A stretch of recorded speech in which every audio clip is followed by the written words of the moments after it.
दूसरे दिन ब्राह्म मुहूर्त में उठकर तथा नित्य कर्म और संध्या उपासना आदि निवृत्त होकर राम और लक्ष्मण गुरु विश्वामित्र के पास जाकर बोले, गुरुदेव कृपा करके हमें यह बताइए कि राक्षस यज्ञ में विघ्न डालने के लिए किस समय आते हैं। या हम इसलिए जानना चाहते हैं कि कहीं ऐसा ना हो कि हमारे अनजाने में ही वे आकर उपद्रव मचाने लगे। दशरथ के 20 पुत्रों के इन उत्साह भरे इन वचनों को सुनकर वहां पर उपस्थित समस्त ऋषि मुनि अत्यंत प्रसन्न हुए और बोले, हे रघुकुल भूषण राजकुमारों, यज्ञ की रक्षा करने के लिए तुमको आज से 6 दिनों तक रात्रियों तक पूर्ण रूप से सावधान मुद्रा में और सजग रहना होगा।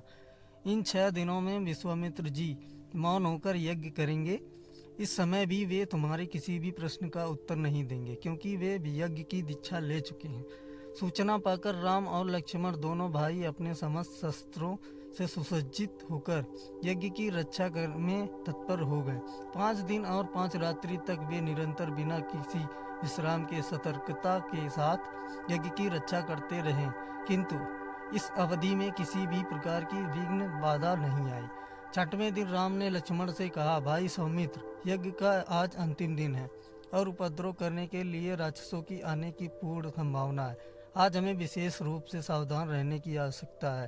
तनिक भी असावधानी से मुनिराज का यज्ञ और हमारा परिश्रम निष्फल और निरर्थक हो सकते हैं। राम ने लक्ष्मण को अभी संचेत किया ही था कि यज्ञ सामग्री, चम्मच, समिधा आदि अपने आप भभक उठे। आकाश से ऐसी ध्वनि आने लगी जैसे मेघ गरज रहे हों और सैकड़ों बिजलियां तड़क रही हों।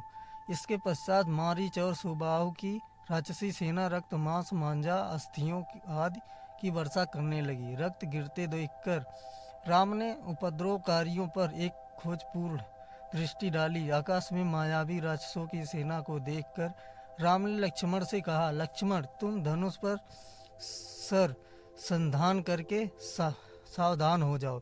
मैं मानवास्त्र चलाकर इन महापापियों की सेना का अभिनाश किए देता हूँ। यह कहकर राम ने असाधारण फुर्ती और कौशल का प्रदर्शन करते हुए उन पर मानवास्त्र छोड़ा।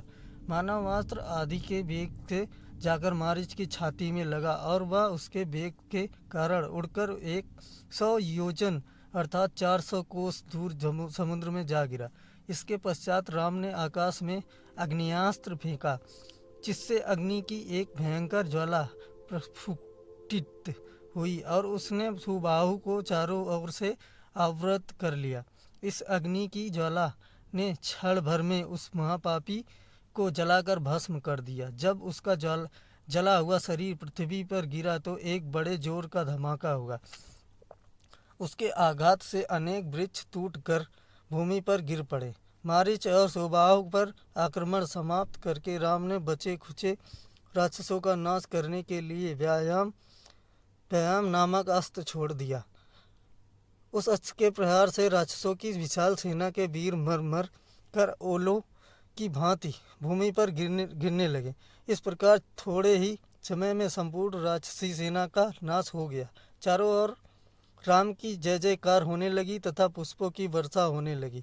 निर्विघ्न यज्ञ समाप्त करके मुनि विश्वामित्र यज्ञ वेदी से उठकर और राम को हृदय से लगाकर बोले, हे रघुकुल कमल, तुम्हारे भुजजल के प्रताप और युद्ध कौशल से आज मेरा यज्ञ सफल हुआ। उपद्रवी राक्षसों का विनाश करके तुमने वास्तव में आज सिद्धाश्रम को कुख्यात कर दिया।